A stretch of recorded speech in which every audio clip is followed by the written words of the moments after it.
Okay, so good morning, everyone. My name's Pete McAnulty. I'm Marketing and Communications Manager for Dalriada, and I'm delighted to welcome you to our Future Influencers Breakfast webinar this morning.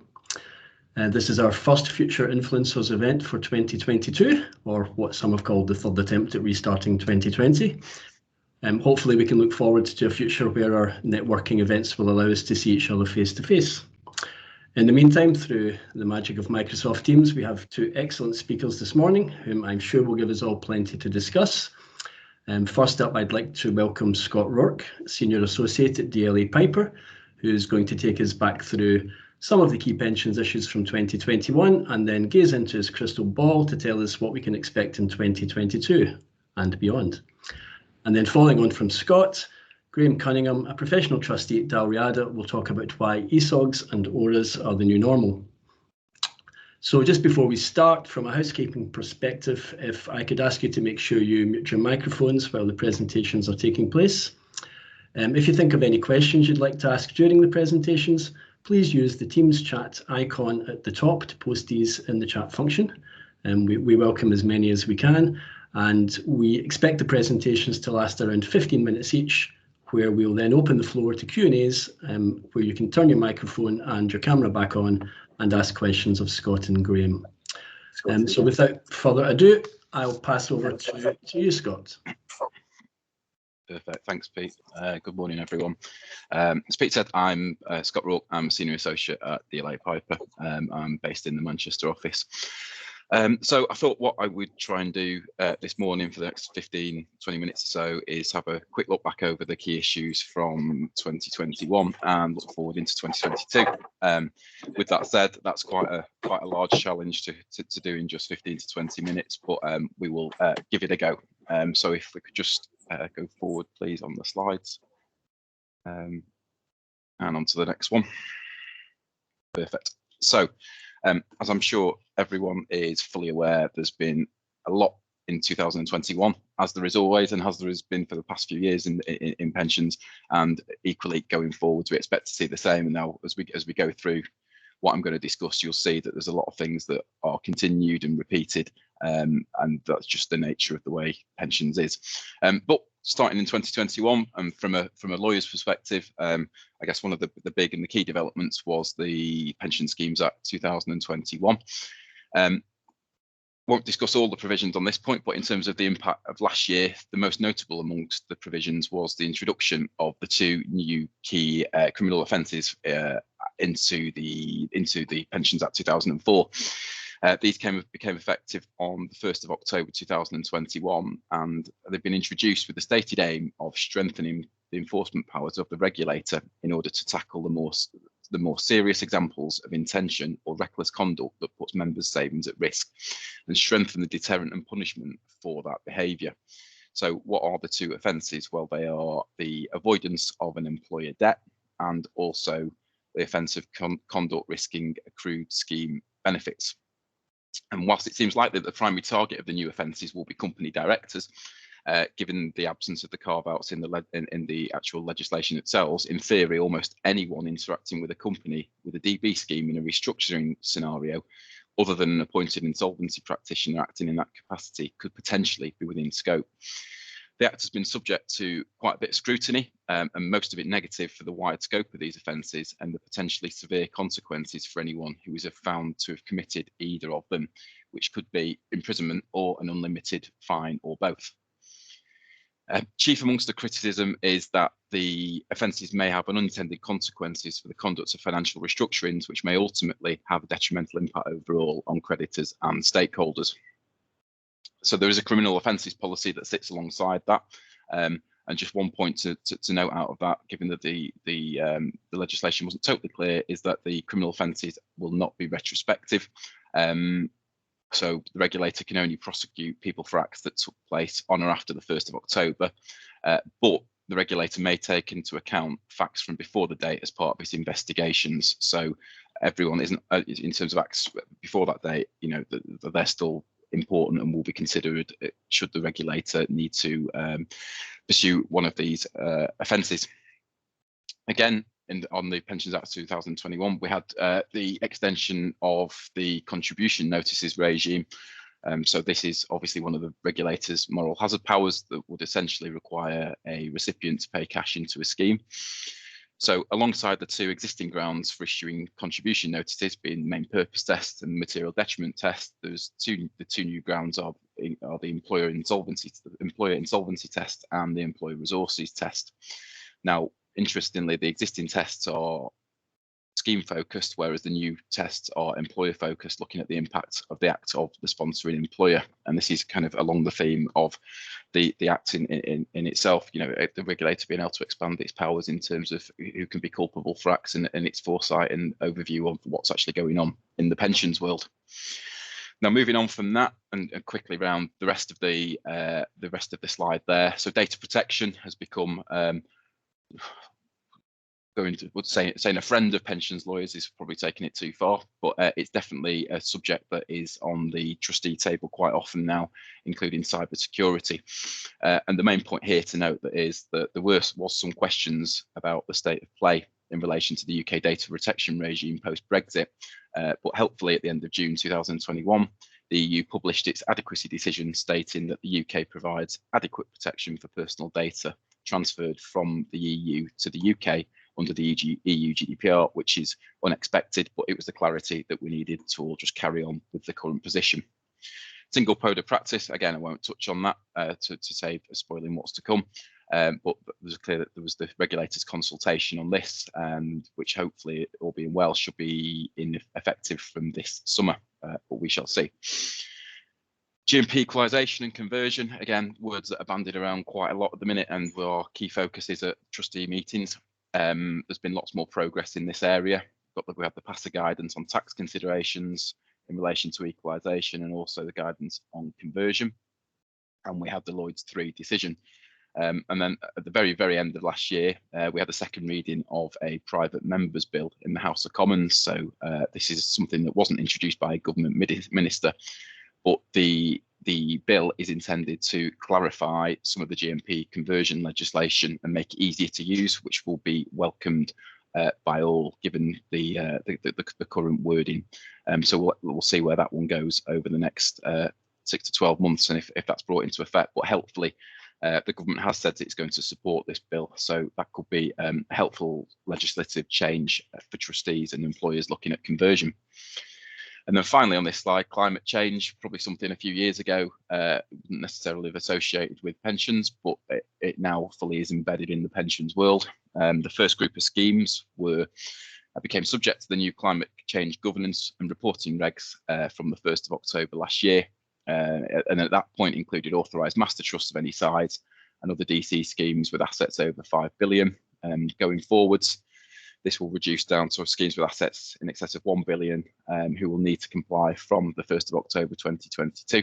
And as a kind of a cautionary point, the regulator has noted that it still regards considering the impact of climate change on scheme investments to be good governance, and trustees should still ensure their processes in place to consider the relevant issues, even if they are not yet in scope of these regulations.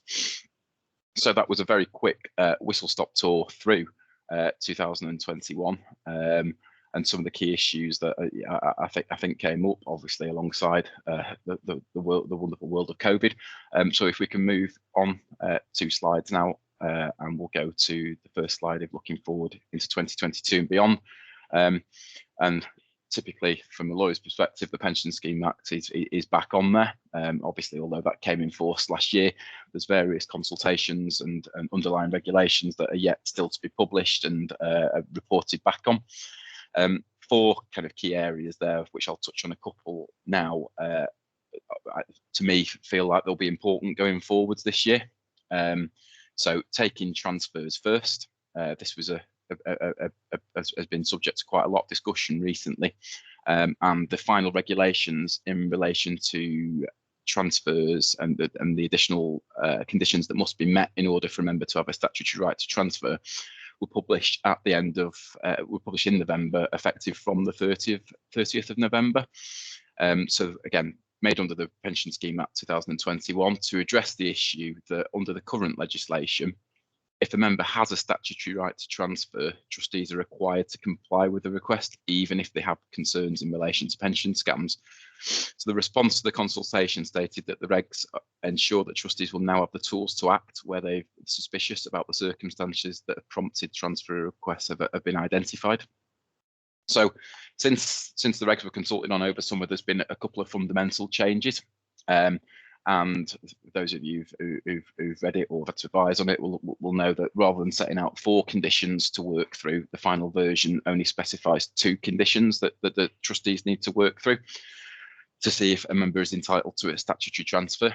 So the first condition continues to provide a list of receiving schemes to which transfers can proceed without trustees completing any further checks. But this list has been shortened since the draft and now it only includes public service schemes, authorised master trusts and authorised collective money purchase schemes. Significantly, there was one particular type of scheme that dropped from this, being pension schemes operated by FCA registered and PARA authorised insurers.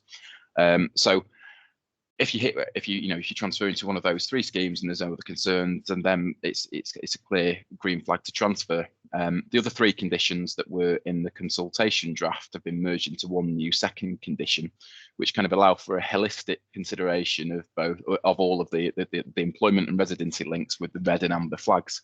And this is obviously subject to what type of scheme someone is trying to transfer to. So second condition clearly applies to all transfers where condition 1 doesn't. And then transfers to which the second condition applies can now be divided really into 2 types. Firstly, type 1 transfers, which enable trustees to proceed in certain circumstances on the basis of evidence they already have and hold if they conclude that in the balance of probabilities that certain red and amber flags aren't present.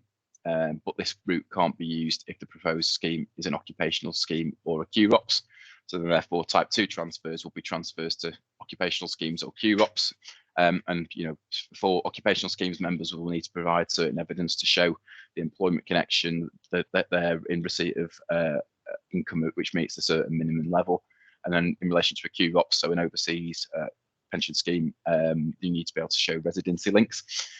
And again, the amber and red flags are also there that need to be considered too. So a red flag would allow a trustee to stop a transfer. So, for example, where it's been clear that a member has been contacted as a result as a cold call.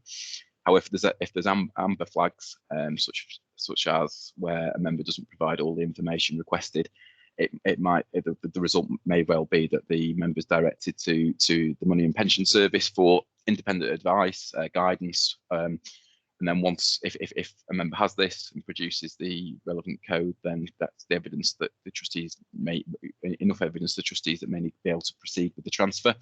It's all very complex, and the key point really is that trustees need to make sure that this is being considered with their administrators, who generally seem, speaking are all over this. And member comms, etc., will also need to be updated so members are fully aware of what evidence and information they may need to provide when now applying for a statutory transfer. But all being well, it should limit hopefully limit the number of potential pension scams or reduce the ability for scammers to influence members to make transfers to illegitimate vehicles. Moving around, we've also got notifiable events there. So again, this is the point in the notifiable offence framework is to allow the regulator early warning on any possible calls on the PPF. Now these have been extended, and I'm not going to go into detail on these as per the consultation in September last year. And it just essentially extended them to make information more readily accessible to the regulator where certain corporate activities are taking place. So, for example, includes will when the law comes into force, will include decision in principle by controlling companies to relinquish controls of employers. So it will mean that there's that employers will have to notify trustees and the regulator more early on more events, which can only be a good thing. The date we expect the regulations to come in force is the 6th of April. So again, it's particularly from an employer side, it's making sure that employers are aware of the new changes and the impact that will have, and their kind of responsibilities in notifying. Again, DB scheme funding is a whole topic in its own right, but regulations will set out further detail, and the DWP's consultation on the draft regulations in this area is expected to be published this spring too. And alongside that, the regulator's second consultation on the draft DB funding code will also be launched late summer. So plenty more consultations and legislation to work through. And then finally on this slide, the pensions dashboard program. So this is the pension dashboard program's aim, to quote, is that pensions dashboards will enable individuals to access their pensions information online securely in one place, and thereby supporting better planning for retirement and growing financial well-being. So dashboards we've all heard about for some time now, and the things are starting to take shape and take place. MAPS is developing a dashboard, and commercial organisations will also offer other dashboards. There's loads of work going on now to get the infrastructure ready, and the PDP's latest update has stated that the regulator will be gearing up to provide targeted and timely education to trustees and managers on their new duties from 2022. So we are waiting for consultation on the secondary legislation to be published, and the DWP is aiming to lay draft regulations before Parliament for debate at some point this year. So what the people need to do? Well, trustees need to make sure that the data is going to be ready in an available shape, ready for transfer, and it's up to date. There's various guidance on this, and there'll be a lot more to come. But rather than to put that into context, it's going to be the large master trusts and FCA regulated providers of personal pensions that are looking to be in scope for dashboard launch at some point around April next year, and then that's phasing out over other schemes to April 2025. I think this could be a really good opportunity for the industry to provide something that's meaningful, accessible to members, to help them kind of understand a holistic view of their pensions, particularly where they've got multiple arrangements and haven't transferred, etc.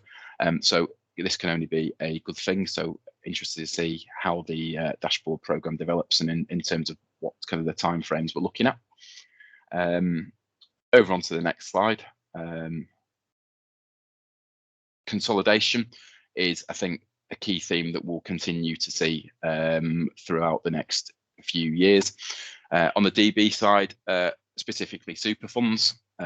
So they are, as you'll be aware, consolidators of DB pension benefits as a result of accepting bulk transfers into an existing arrangement. There's a couple of commercial providers out there at the minute, and we are still waiting for a kind of final regulatory regime. Back in 2020, the regulator published its guidance on an interim regulatory regime, and also its guidance for trustees and sponsoring employees for considering transacting with DB super funds. But apart from kind of noise in the press about the vehicles that are going to be out there, there's not been a great deal of movement since, until on the 30th of November last year, the regulator published its list of DB super funds, which currently contains the single fund being Clara. It welcomed the first addition to its list, noting that the scheme met several criteria, including good governance, fit, proper administration, adequate capital. So with that in mind, and now that there is actually a fund on that list, I think we're probably likely to see a transaction at some point during the course of this year. So let's watch this space for that one. And then on the DC side, I think we're only going to see further DC consolidation. The government and the regulator are both keen for consolidation, in particular in relation to smaller DC schemes that aren't as effectively run and haven't got the time and resources of larger schemes. There was a call for evidence in June last year that closed at the end of July, and we'll wait to see what the response says about that, which was kind of in relation to the barriers on greater scheme consolidation in the DC pensions market.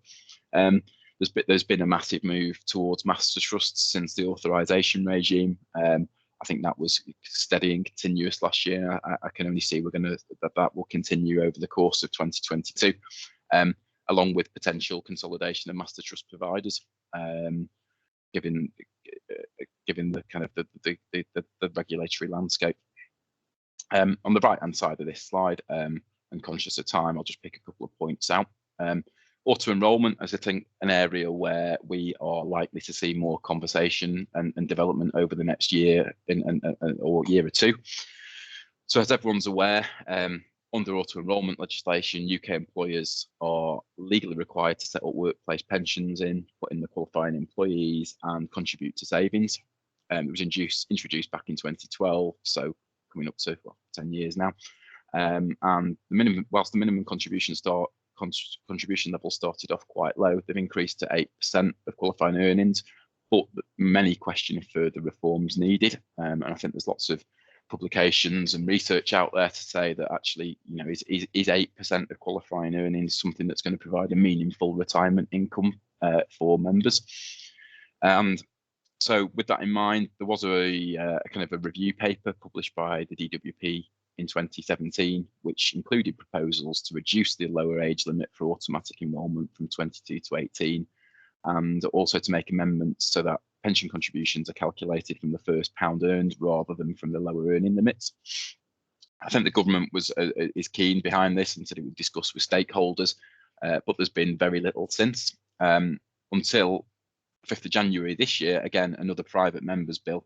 The first reading took place and essentially it's stated to affect the extension of AE to all job holders aged at least 18 and to remove the lower qualifying earnings threshold for AE2. So that will be an interesting move, and potentially looking to expand out the scope of auto enrolment to increase its clearly if you including more people and making the contributions on a wider set of money, it's going to provide more meaningful retirement income. So I guess it's a watch this space on that one to see how it moves through the legislation process. But we do understand that there is some support from government for this. It's just finding the appropriate room on the agenda for legislation. And then I guess finally on the DC slide, I think we've got the introduction of the annual benefit statements for automatic enrolment schemes under which all benefits are money purchase. This comes into force from the 1st of October this year, and this is as people will have heard and seen about, is providing the benefit statement on no more than one double-sided sheet of A4 size paper, which is the whole purpose is to make the communication simple and accessible, which for pensions I think is still a challenge for some, but this should hopefully help with engagement of members. Clear statutory guidance with an illustrative template is out there, and the regulators also said that out of scope trustees and schemes should also be encouraged to apply the principles of brevity and simplicity set out in the statutory guidance. Charges, again, there'll be there's further changes coming in on those in terms of DC arrangements, which I won't go into now. Then the stronger nudge towards pensions wise, which again looks like could come into force from April 2022 in terms of the draft regulations. And then just over onto the very last slide, and I will just finish on this. There's further changes that well, amongst many other changes that could be coming forward this year in terms of levies. We've got the increase in the fraud compensation levy.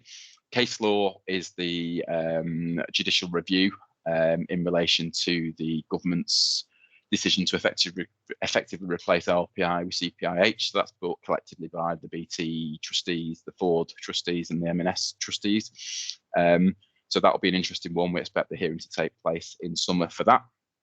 And then finally, it's been bandied around for a while now, but the increase in normal minimum pension age, that piece of legislation is progressing through Parliament. Isn't going to be implemented next year, implementing a change from next year, but it will increase normal minimum pension age to 57 from April 2028, and the introduction of a protection regime in relation to that increase. So that was very quickly a whistle-stop tour through some of the key developments of 2021 and into 2022 and beyond. So clearly loads going on, plenty to get for everyone to get the teeth stuck into. Lots of considerations for employers in relation to their duties and potential responsibilities, and lots of action points for trustees to take away. Look forward to kind of discussing any questions later on, but otherwise over to Graham.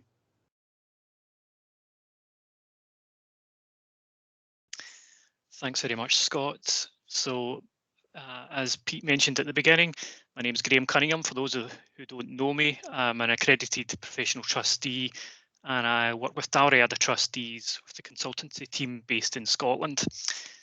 Today, I'm going to talk about effective systems of governance and own risk assessments, and how it may become the new normal for trustees, pension schemes in general. If we can move on to the first slide, Gordon. Great.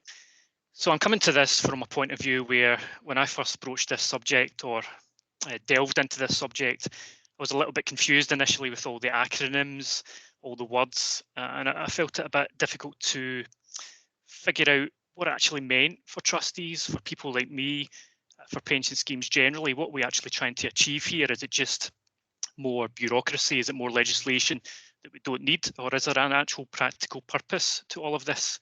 So I'll start with giving you a little bit of background and context, hopefully.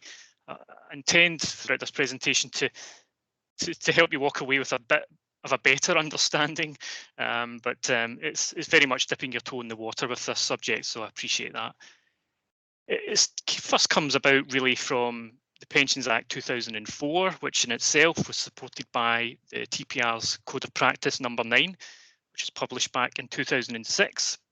And one of the key elements of this was a requirement for trustees to have internal controls for the pension scheme. So internal controls are systems, arrangements, and procedures that need to be followed in the administration and management of a pension scheme.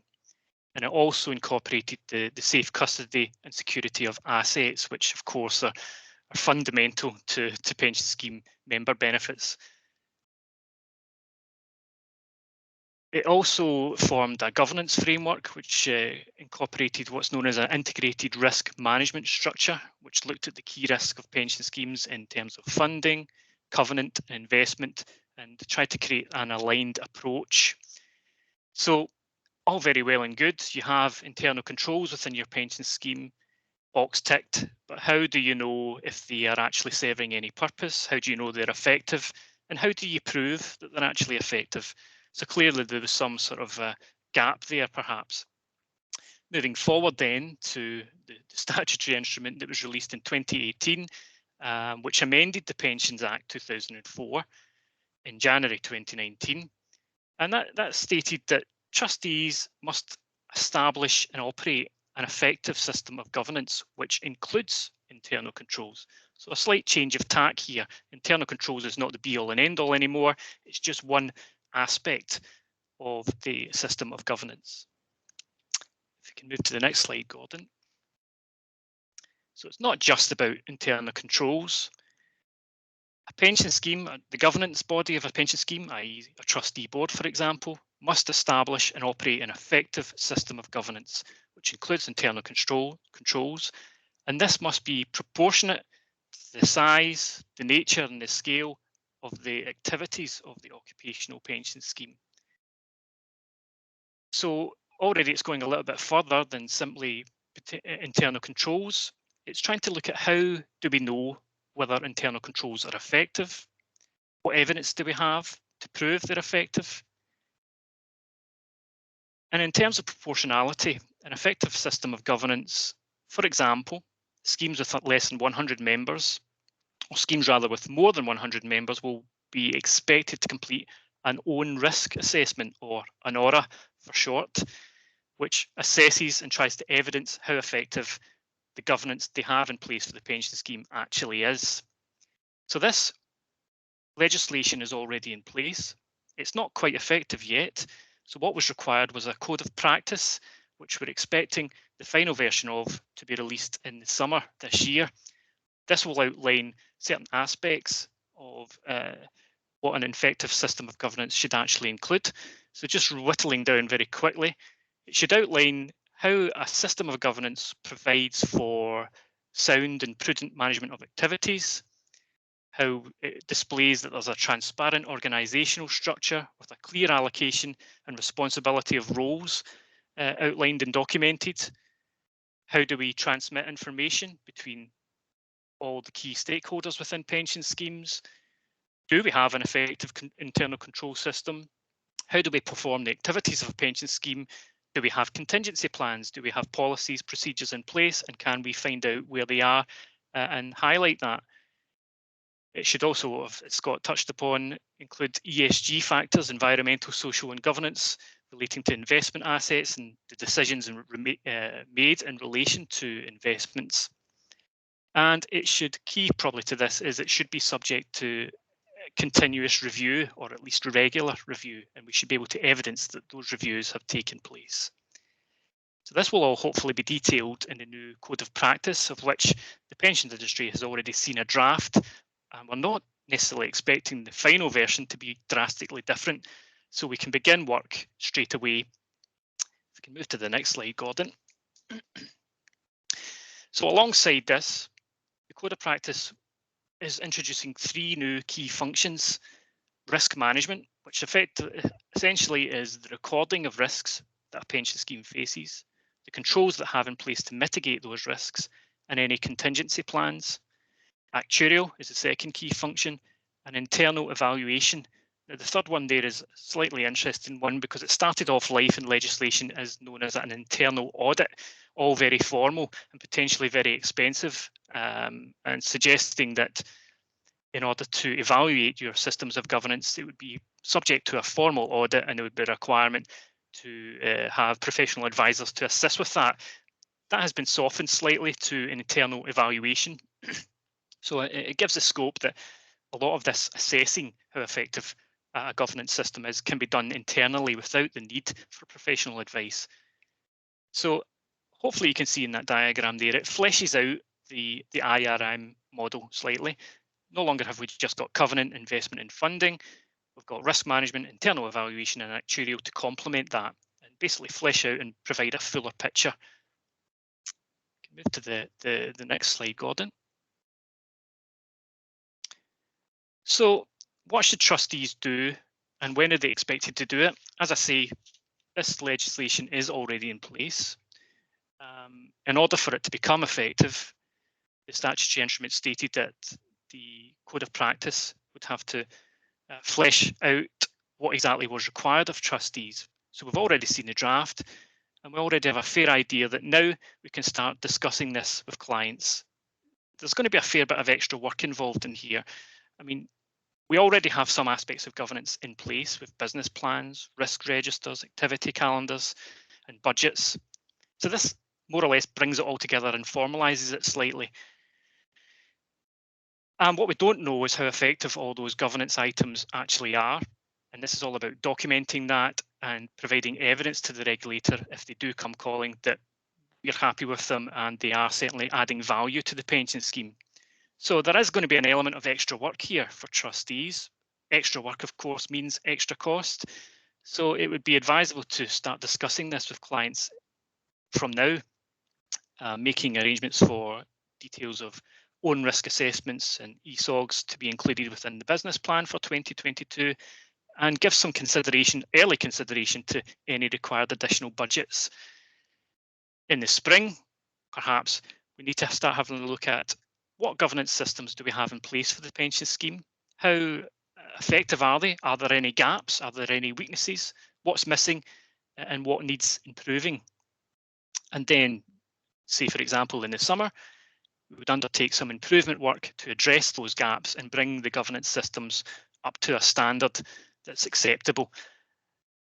By which time, hopefully we'll have the single Code of Practice, the Code of Practice for which will include details of effective systems of governance and own risk assessment. That will now be published in summer.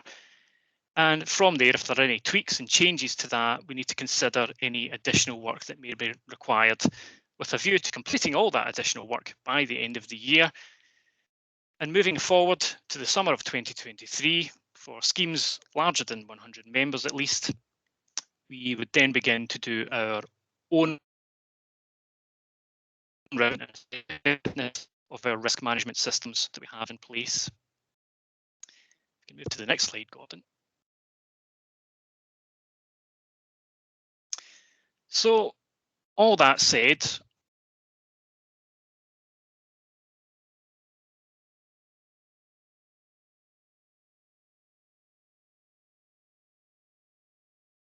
apologies, I think I lost connection there slightly. It's the pitfalls of working from home, the dodgy Wi-Fi. I moved on to that slide there. What other things need to be considered in terms of own risk assessments and effective systems of governance? Trustees need to be up to speed with any of these changes and understand where there are gaps in training requirements, what training needs to be done. And it's probably a good point at which to assess your trustee board, particularly for larger schemes with larger trustee boards. Assess the diversity and inclusion aspects of your board. What skill sets are on the board? Is there any potential for decision-making bias within the board?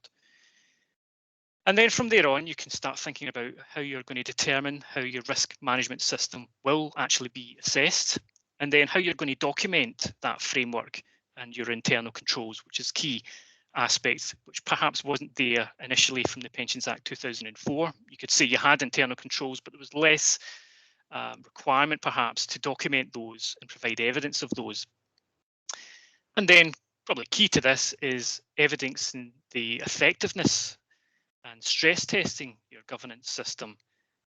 This is a subject that's perhaps fairly topical when you think back to the ongoing pandemic. Back in March 2020, the pensions industry changed almost overnight, like a lot of other things. All of a sudden, face-to-face meetings were no longer possible.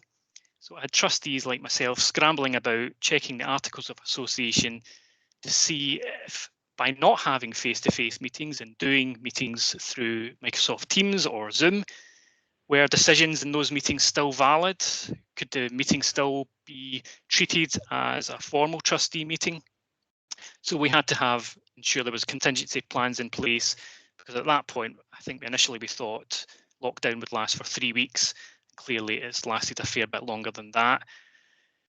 Another aspect of contingency planning, which should be documented, is for any key persons that are involved in the running and operation of a pension scheme.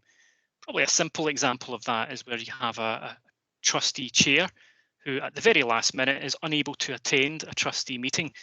Can the meeting still go ahead? Will it still be as effective? Will it still be as smooth running? Do you have a contingency plan for such an event?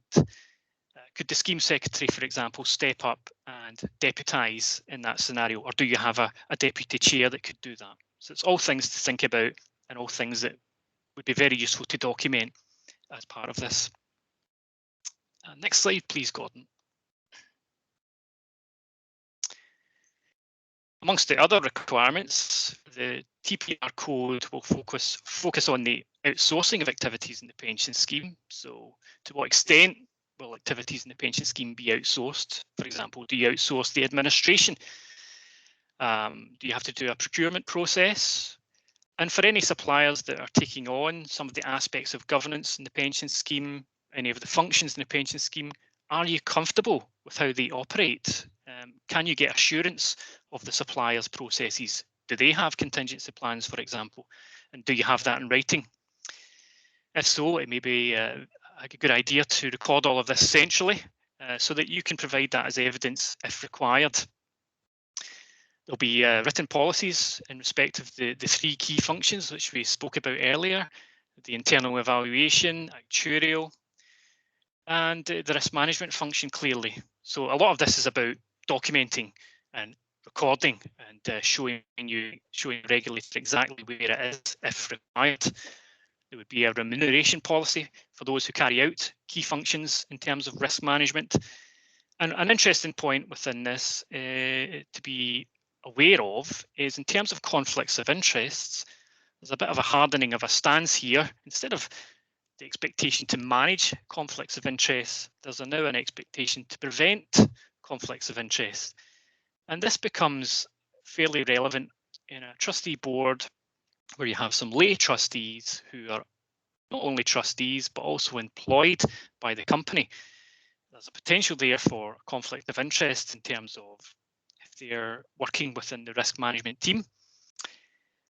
So trustees have overall responsibility for the system of governance. They have to be aware of that, and if relevant, they have to prevent any conflicts of interest rather than simply manage those. Next slide, please, Gordon. So to summarise, I think the bigger picture in important not to lose sight of is why we are doing all of this. What is the whole point of having an effective system of governance? What's the whole point of having a regular assessment of how effective that is? Ultimately, it's to improve member outcomes, encourage better member outcomes. That's what we're all here for. If you've got a well-run pension scheme, you're running it the way you should, and you're able to evidence that to anybody who asks, then you're well on your way to improving better member outcomes. So trustees will have to look at the governance framework. They'll need to assess how high a standard that currently is and how they get it up to the required standard. If they have planned and commenced this work on addressing any weaknesses and gaps, if they have thought about who should be working on governance, if they established their own risk management team, if they've assessed the system of governance requirements, and they're established a plan to make improvements, and clearly they would be well on their way to understanding how effective the trustees' system of governance is and how they can improve it. I think that brings me to the end, Gordon. I just check there's no other slide there. It's fine. So that brings me to the end of everything that I wanted to say on that at this point, but it's very much a dipping your toe in the water of this subject. I would just add that there are more resources available through the Dalriada Trustees website. There's some blogs on there. There's also a Tea with Trustee event, which was very informative. But clearly, as 2022 progresses, I think we need to start early in looking at this in terms of trustees.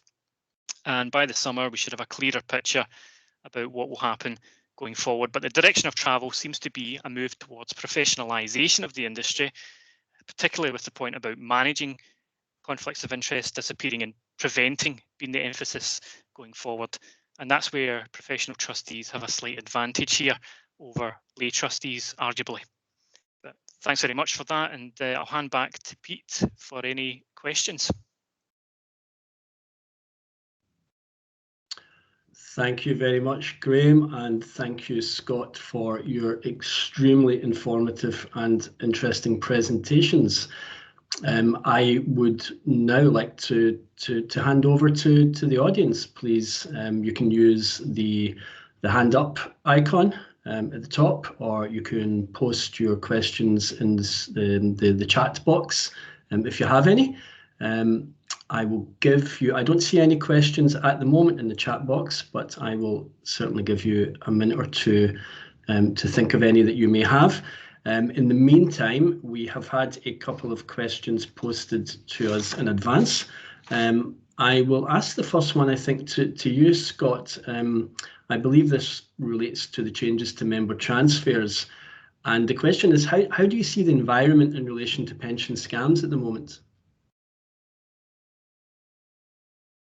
Thanks, but yeah, I think that's a really interesting one, and I think as we discussed then, the regulations that are coming in force are there to further protect members and to help with trustee guidance in relation to pension scams. But I think you can see from the headlines that pensioners are still subject to scams and are preyed upon by individuals who are looking to get them to transfer their hard-earned savings to a legitimate arrangement. I think, and I'd like to hope that with this change in legislation, it's give the trustees more power to get more information and to actually block transfers. So, I think all being well, we could see a tide change, and the scammers may be stopping or slowing down their kind of attack on pensioners.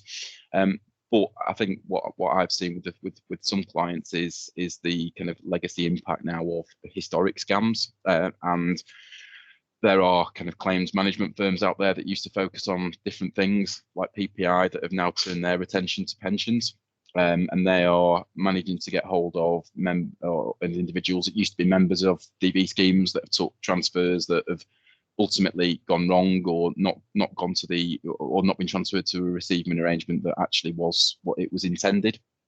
So I think you've not only got trustees now kind of needing to get on top of the new regulations and make sure everything's right going forwards, but you've got trustees also looking backwards and potentially having to look into transfers that have previously been made and to make sure everything was okay.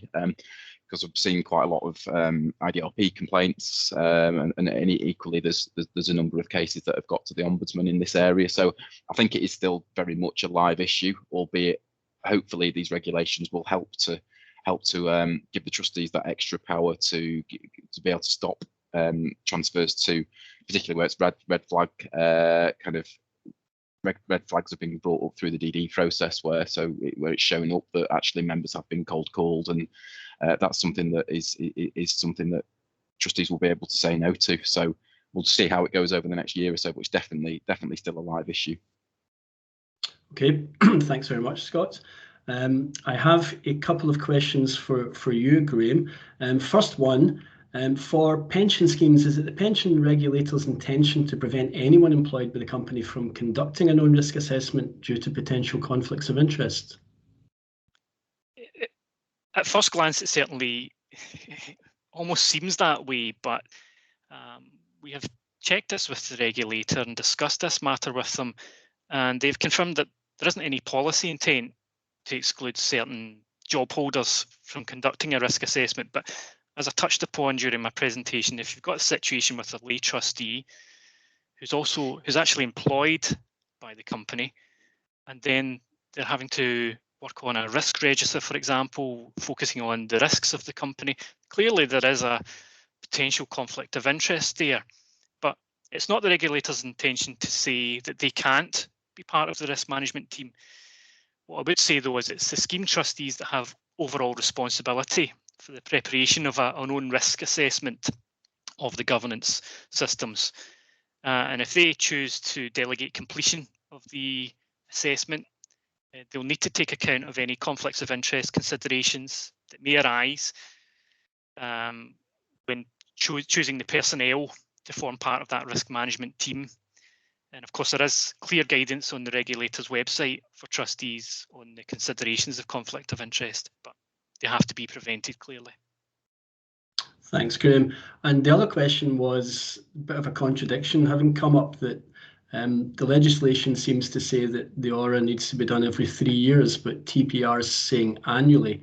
What's your view on that? Does the ORA need to be done every year? Well, this is an interesting point, and I suppose this is, you think about it, is why the Code of Practice is still in draft. It'll be interesting to see what the final version says on this matter, but there was an inconsistency there, the legislation and the Code of Practice.